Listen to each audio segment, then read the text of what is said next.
मेरा अगला प्रश्न आपसे संजय दत्त के विषय में। 93 ब्लास्ट केस में संजय दत्त भी इन्वॉल्व माने गए।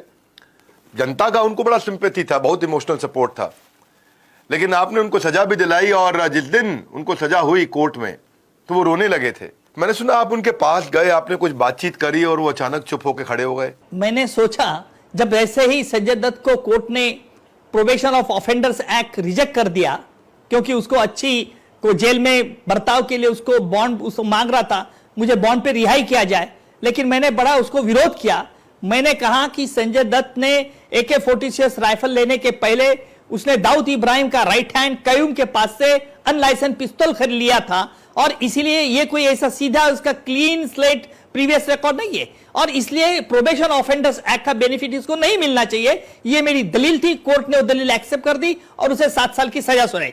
जैसे सजा सुनते ही संजय दत्त हिलने लगा, क्योंकि वो बेल पे था उस वक्त, और उसे लगा कि आज अभी पुलिस मुझे गिरफ्त में लेंगे, और ऐसा वो कोर्ट को कह रहा था, दरखास्त कर रहा था कि साहब मुझे छोड़ दीजिए, बेल पे छोड़ दीजिए, मैं अपील करने वाला हूं। लेकिन जब मैंने ये देखा कि he is losing his control, he is losing his balance, तभी मैंने उसको कहा कि संजय शांत हो जा, दुनिया देख रही है, मीडिया देख रही है। वो चुपचाप हो गया। और देखिए, इसलिए मैंने ये किया था, ये भी उसकी राज भी विवेक जी बता देता। अगर मैं नहीं वैसा करता उस वक्त, तो शायद संजय प्रेशर की वजह से, कोमा के वजह से अगर विटनेस बॉक्स में गिर जाता था, तो शायद लोगों के मन में उसके लिए बहुत और एक मर्सी पैदा होती थी, लोगों के लिए एक हीरो, सुपर हीरो बनता जाता था, और मैं उसके लिए विलन बन जाता था। लोग मुझे अलग तरह नजरिए से देखते थे। इसलिए मैंने उसको विश्वास दिया कि भाई आगे चल के तुझे अपील का फोरम है, रेमेडी है, तू उसका इस्तेमाल कर। कसाब के खिलाफ जो आपने केस लड़ा 26/11 का, उसके विषय में जरा बात करूंगा आपसे।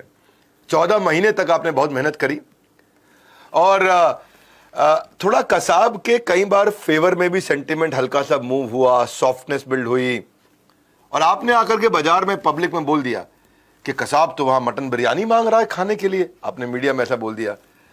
तो जब केस में इमोशंस को बनाया ढाल, तब चली आपने भी जबरदस्त चाल, उन्हीं की भाषा में किया पलटवार, क्योंकि everything is fair in love and war. Court room में ट्रायल के दौरान आपने ऐसा क्या ऑब्जर्व किया जिसकी वजह से आपको लगा कि शातिर अपराधी को सजा दिलाने के लिए झूठ भी बोलना पड़े तो मैं झूठ बोल दूंगा? जब कसाब की ट्रायल चल रही थी, तब कसाब कई बार ऐसा ड्रामा करता था। जब वैसे कोर्ट में जब हम उसको उसके CCTV फुटेज दिखाते थे, तब कसाब सवाल करता था, ये किसका फोटो है?